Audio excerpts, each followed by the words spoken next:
Sindh online school class 6 मज़मून science बाब 10 सबक 5 रोशनी मोटाईंदड़ मथाछरा रिफ्लेक्टिंग सरफेसिस। ॾोहटनि ऐं ॾोहटियुनि खे सिंध ऑनलाइन स्कूल में भली कार। मां आहियां नाना आबिद। ॿारो हिन सबक में असां ॾिसंदासीं त रोशनी मुख़्तलिफ़ क़िस्म जे मथाछरनि ते पवंदी आहे त उहा कीअं मोट खाईंदी आहे। असां इहो ॾिसंदासीं त लसा मथाछरा कहिड़ा हूंदा आहिनि ऐं खोरा मथाछरा कहिड़ा हूंदा आहिनि ऐं उहे रोशनीअ खे कीअं मोटाईंदा आहिनि। असां पहिरीं मोट जा इस्तिलाह वर्जाईंदासीं जीअं असांखे थोरो वधीक यादि थियनि, छो त असां पोएं सबक में पढ़िया न। ऐं उन खां अलावा जेके मोट जा उसूल आहिनि उहे बि थोरो ॾिसंदासीं। सो मोट जा इस्तिलाह छा आहिनि? ईंदड़ किरणो ऐं मोट खाईंदड़ किरणो या मोट खाधल किरणो। नॉर्मल यानी उमूद, एंगल ऑफ इंसिडेंस यानी किरंदड़ किरणे जी कुंड या ईंदड़ किरणे जी कुंड ऐं एंगल ऑफ रिफ्लेक्शन यानी मोट खाईंदड़ किरणे जी कुंड। छा ॾिठो असां? ईंदड़ किरणो छा आहे, मोट खाधल किरणो छा आहे, किरण जो नुक़्तो जेको आहे पॉइंट ऑफ इंसिडेंस उहो छा आहे, उमूद छा आहे ऐं ईंदड़ किरणे जी कुंड ऐं मोट खाईंदड़ किरणे जी कुंडूं छा आहिनि।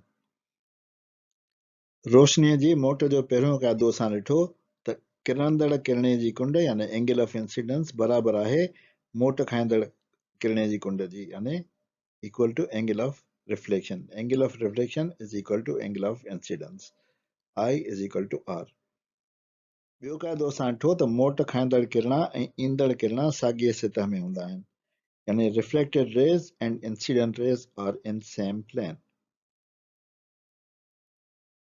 अचो त ॾिसूं त रोशनीअ जी लाट यानी बीम ऑफ लाइट छा हूंदी आहे। हीअ सम्झो त हिकिड़ो चिमकंदड़ सतह आहे, उन ते रोशनीअ जो किरणो पियो ऐं उन मोट खाधी। हाणे रोशनी को हिकिड़ो किरणे जी सूरत में त कोन वेंदी आहे न, उन सां गॾु घणा ई किरणा आहिनि, असां ॿिया किरणा बि ठाहींदासीं जेके इन सां गॾु मुख़्तलिफ़ जायुनि ते उन सतह ते पवनि था। हीअ सभु किरणा मिली बीम ऑफ लाइट यानी रोशनीअ जी लाट ठाहिनि था ऐं इन्हनि खे असां पूर्व विछोट किरणा चवंदा आहियूं यानी पैरेलल रेज़ चवंदा आहिनि। सभु हिक ॿिए जे पूर्व विछोट आहिनि। हाणे असांखे ख़बर आहे त पैरेलल रेज़ छा आहिनि यानी पूर्व विछोट किरणा छा आहिनि ऐं रोशनीअ जी लाट बीम ऑफ लाइट छा आहे। हाणे जेकॾहिं कंहिं सतह ते हिकिड़ी बीम ऑफ लाइट पई त उहा सॼी बीम ऑफ लाइट मोट खाईंदी। उन्हनि जा उसूल छा हूंदा?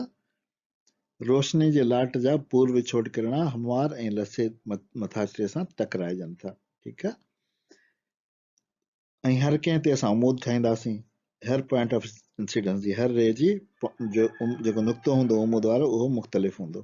त असां उमूद ठाहींदासीं किरण जे नुक़्तनि ते, ॾिसंदासीं त खोड़ उमूद ठहंदा हर किरणे सां गॾु।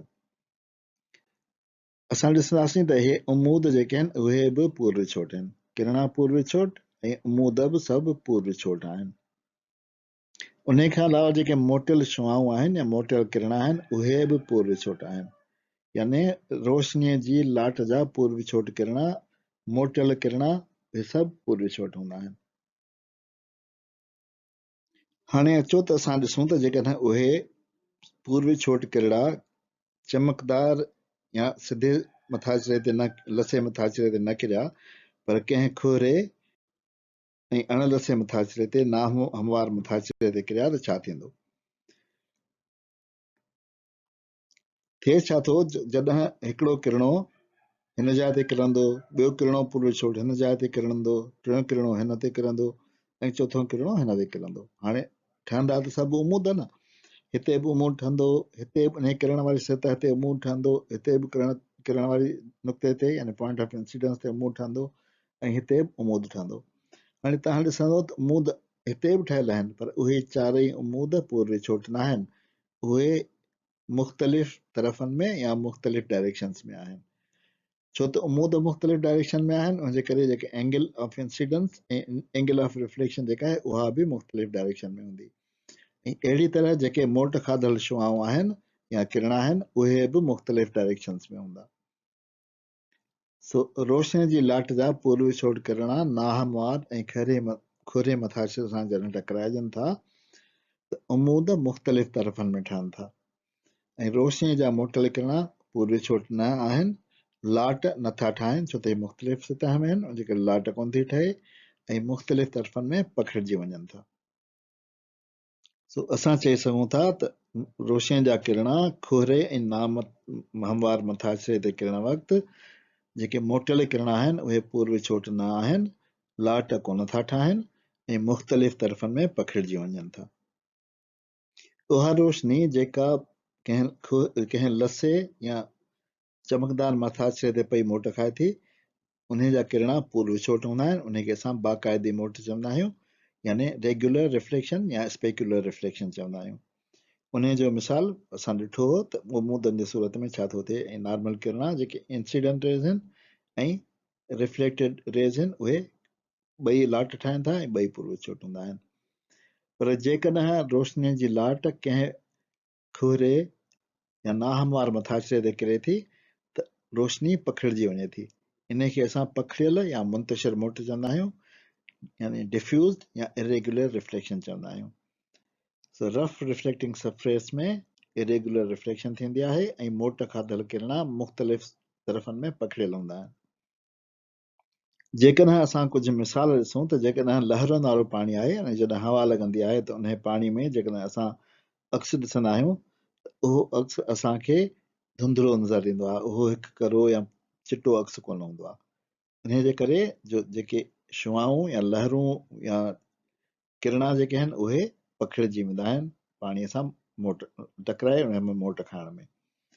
पर जेकॾहिं पाणी माठो आहे त असांखे तस्वीर साफ़ ऐं बिल्कुलु चिटी नज़र ईंदी आहे। उन जे करे जो सभु किरण पूर्व छोट तरीक़े सां ई मोट खाईंदा आहिनि ऐं लाट में ई मोट खाईंदा आहिनि ऐं उनजे करे इहा बाक़ाइदी मोट हूंदी आहे। जेकॾहिं असां ॾिसूं त हिकिड़ो रोड सुकल हुजे ऐं हिकिड़ो आलो हुजे, पोइ भली राति जो हुजे या ॾींहं जो हुजे, त आले रोड ते हमेशह बाक़ाइदे मोट थी थिए ऐं सुकल रोड ते पखिड़ियल मोट थी थिए। इन जे करे जो आले रोड ते असांखे उहे शुआऊं या उहे किरणा लाट जी सूरत में मोट खाईंदे नज़र था अचनि। तो पुछियल रोड ते गाॾी हलाइण मुश्किल हूंदो आहे। आले यानी पुछियल रोड ते बाक़ाइदे मोटियल रोशनीअ जे करे गाॾी हलाइण ॾुखियो थी पवंदो आहे, छो त किरणा अखियुनि में पवंदा आहिनि, मोटियल किरणा। जेकॾहिं असां ॾिसूं त इहो कीअं थो थिए त जेकॾहिं ड्राई सरफेस आहे यानी ख़ुश्क सतह आहे त असांजो रोड जो मथाछिरो नाहमवार आहे ऐं किरणा जेके गाॾीअ जी लाइट जा किरनि था उहे मुंतशिर था थी वञनि मुख़्तलिफ़ तरीक़नि में। हिन पासे जेको ड्राइवर अचे पियो थो, हिन पासे जेका ॿी गाॾी अचे थी उनजे अखियुनि में कोन था अचनि। पर जॾहिं मींहुं थो पए त जेके बि हिन में असांजे नाहमवार सतह में सुराख आहे या खॾूं खोॿा उहे पाणीअ सां भरिजी था वञनि ऐं हिकिड़ी सतह जेका ठही थी वञे उहा लसी ऐं चमकीली सतह थी वञे। उनजे करे हिन गाॾीअ जी जेका लाइट अचे थी उन सतह ते उहा बाक़ाइदे मोट खाई लाट जी सूरत में हितां जेका गाॾी अचे पई थी उन ड्राइवर जे अखियुनि में थी लॻे।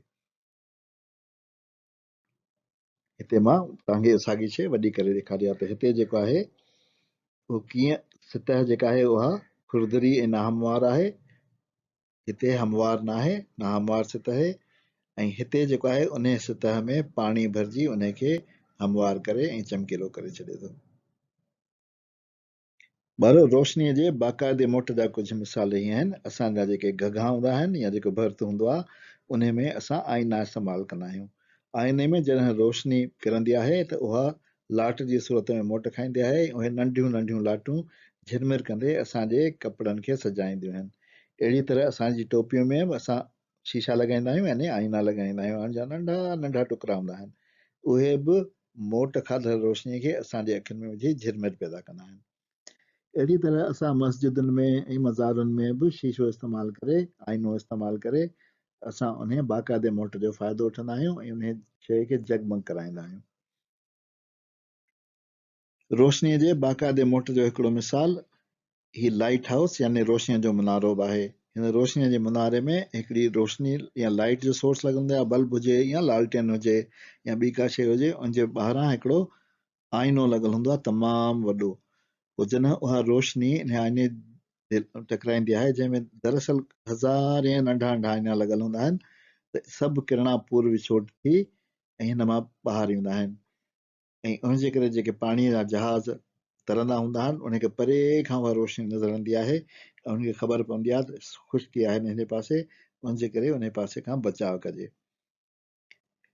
ॿियो मिसाल जेको आहे उहो आईनो आहे, जंहिंमें असां हर कलाक ॿिनि खां पंहिंजी शिकिल ॾिसी सघंदा आहियूं त असां केतिरा मोचारा आहियूं।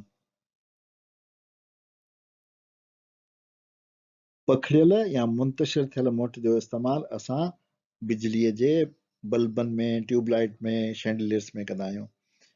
इन जे करे जो उहा रोशनी पखिड़िजी सॼे कमरे खे रोशन कंदी आहे। उनजे करे असां पखड़ियल या मुंतशिर मोट जो इस्तेमालु कंदा आहियूं। ॿारो असां इन ते सबक़ जी पुॼाणी था कयूं। नाना आबिद खे इजाज़त ॾियो, वरी ॿिए सबक़ में मिलंदासीं। ख़ुदा हाफ़िज़।